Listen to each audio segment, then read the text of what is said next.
230 people on one large dinghy. The policies are failing, Angela Rayner. It's appalling and abhorrent what's happening, and the Home Secretary has already taken steps to crack down on these small boats and the criminal gangs that are bringing people over. They're not working, Angela Rayner, are they? When I see photographs like that, if the French won't stop a boat that is larger than a double-decker bus, why are we giving them £1 billion? Well, the Home Secretary renegotiated the deal that is on payment on results with the French, and we're seeing results. We're seeing the small boat crossings down. They're down the lowest since, I think, 2020. So we are seeing results, but I absolutely agree it's abhorrent that these criminals think that they can get away with this and put people's lives at risk. But to my point, why don't the French do more, Angela Rayner? They can't not see a craft. You're right, let's not call it a dinghy. It's ridiculous to call this a dinghy. They can't not see a craft or vessel this size. Well, there you go. This is GB News Originals. I'm Emily Carver. Please do give this video a like and subscribe to our channel for more content like this. And do leave a comment. Let me know what you think. Why aren't they doing more? But you're absolutely right that any vessel or dinghy or whatever you want to call it that puts people's lives at risk and the criminality involved in that has to be cracked down on. I think the French recognise that and have been working with the UK government, and the UK government recognise that. Every time someone gets into one of these vessels, which, you know, they call them small boats or however large you want to say, they're not in most cases seaworthy vessels, and they're putting innocent lives at risk, and we've got to crack that and we've got to stop that from happening. Do you understand there's another emotion many people feel, not just, as it were, sympathy, empathy with the people on board and the risk they face? It is rage. What they see is people on no longer a taxi service, a bus service, coming across the channel, and where do they go? Not back to France, where they were visible from the shore, but here, to the UK, to make their lives. Well, these are desperate, vulnerable people getting into these vessels that are dangerous, and we've got to stop that. What was your reaction when you saw that latest, not at all small boat, a boat carrying the same number of people as an EasyJet flight or a Ryanair flight will be taking on their holidays in the next few weeks? How do you, as a politician, react to that sight? Well, Nick, my honest reaction to that is that I remember a number of years ago when we saw a toddler wash up on the shore in the UK, and how upsetting that is when I've got children myself, and I feel absolutely appalled that these criminal gangs will load a boat up to dangerous levels that is not a seaworthy vessel and put innocent lives of desperate people at risk, and that's why we have to crack down on these criminal gangs that are doing that. The methods that our Home Secretary has already put in place are seeing those numbers coming down, but every time someone gets into one of these vessels, which, you know, they call them small boats or however large you want to say, they're not in most cases seaworthy vessels, and they're putting innocent lives at risk, and we've got to crack that and we've got to stop that from happening. Do you understand there's another emotion many people feel, not just, as it were, sympathy, empathy with the people on board and the risk they face? It is rage. What they see is people on no longer a taxi service, a bus service, coming across the channel, and where do they go? Not back to France, where they were visible from the shore, but here, to the UK, to make their lives. Well, these are desperate, vulnerable people getting into these vessels that are dangerous, and we've got to stop that. The Home Secretary has got this agreement, which is pay by results, with the French to stop these boats from coming over. We've seen a reduction in the number of boats that are coming over, and we've also seen a huge increase in the amount of deportations of people that come here illegally. So we're cracking down on those that are in the country illegally and removing those that shouldn't be here. But we're also saying that those criminal gangs that are putting often, you know, children and women into vessels that are not seaworthy. We're seeing people that are dying at sea that are desperate to come here, and we've got to crack that and stop it. And that's why the practical steps, not back of a fag packet, oh, I think we can do this, but actual practical steps on something that is really difficult to work with the French to stop this from happening. And we're already seeing the results of that. That is Angela Rayner, who is... Rayner's response to small boats, the political reality behind Westminster's Channel crisis debates. The halls of Westminster have a peculiar way of bending reality to suit the political script of the day.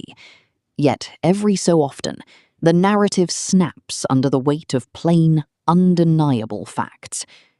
Welcome to Britain Underneath, where we pull back the polished curtain of British politics to examine the underlying truths that politicians prefer to keep buried beneath smooth talking points and focus group answers.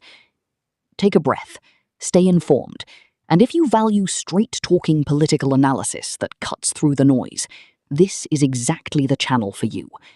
Let's dive right into the heart of the latest border crisis controversy. When senior cabinet ministers step onto the morning news circuit, the public expects a measured, accurate accounting of national affairs.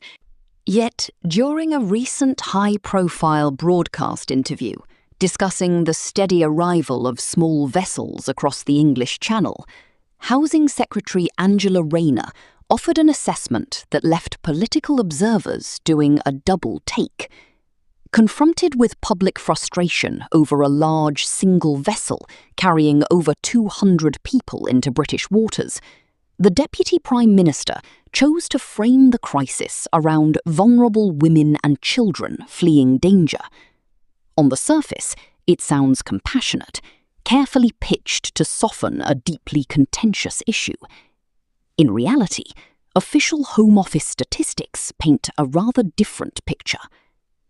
According to data compiled by the Home Office and independent researchers at the House of Commons Library, roughly 75 to 85% of individuals arriving on small boats across the Channel are adult men. Women account for around 12%, with children making up the remainder. To suggest that these dangerous sea crossings are primarily made up of women and children isn't just a slight spin. It's a significant distortion of the observable facts. And before we go any further, if you're the sort of viewer who likes their politics served with a bit of honesty and a lot less spin, do us a favour and hit subscribe on Britain Underneath right now. It costs nothing. It takes 2 seconds and it genuinely helps this channel keep going.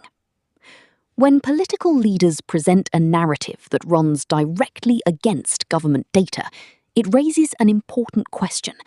Is this a genuine misreading of the statistics, or a deliberate attempt to manage public frustration through emotional framing?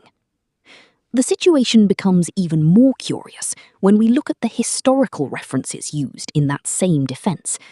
While attempting to illustrate the emotional weight of maritime migration, a reference was made to a heartbreaking image of a toddler washed ashore, framed in a way that implied it happened on British soil.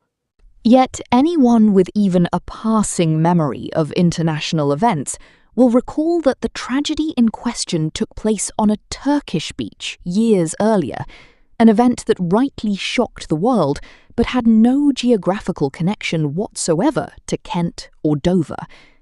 Turning international tragedies into domestic political shields does very little to build trust with a public that is paying closer attention than politicians might like to think.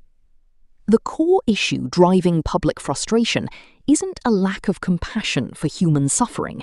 It's a growing skepticism about government strategy and border security.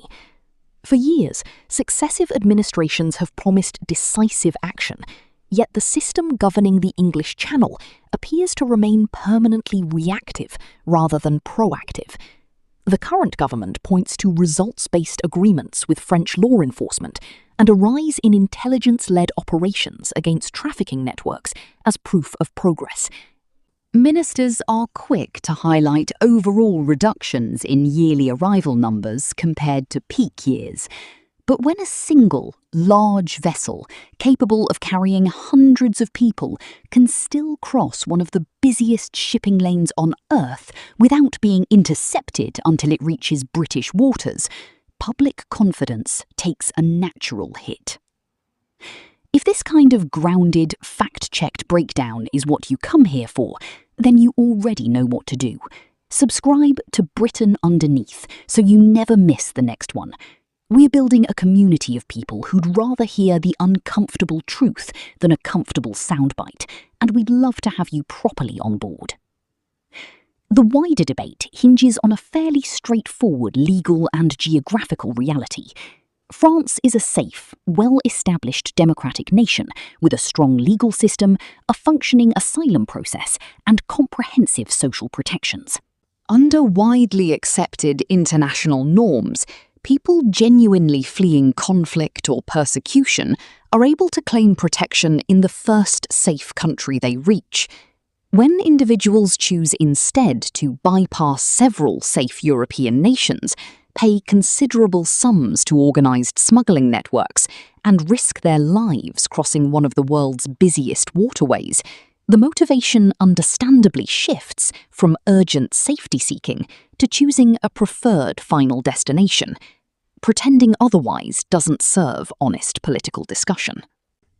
While law enforcement agencies work hard to disrupt these operations, the sheer profitability of the trade means criminal networks tend to adapt far quicker than government bureaucracy can respond. Policies that lean entirely on diplomatic agreements with neighbouring countries often run into the messy reality of international relations, where cooperation shifts along with the political winds across the continent.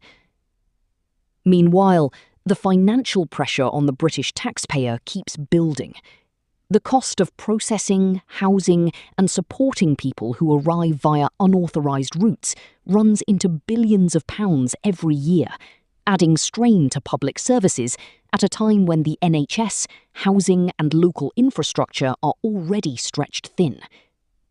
When people see essential domestic services under pressure, while public funds are simultaneously being poured into managing a border situation that feels perpetually out of hand, that frustration is entirely understandable and entirely predictable. Before we wrap up, one more quick word. If you've made it this far, you clearly care about getting the real story behind the headlines. So go ahead and subscribe to Britain Underneath. It really does make a difference, and it means you'll be first in line for everything we publish next. Political discourse in this country needs rigour, honesty, and a willingness to face uncomfortable truths rather than retreating into comfortable talking points. When government ministers lean on emotional framing instead of addressing the structural gaps in border policy, it only widens the gap between the political establishment and the people they're meant to serve. Rebuilding public trust takes more than a polished media appearance. It requires a clear-eyed look at the actual statistics, a realistic read on European security dynamics, and workable policies that secure the nation's borders while still honouring genuine humanitarian responsibility.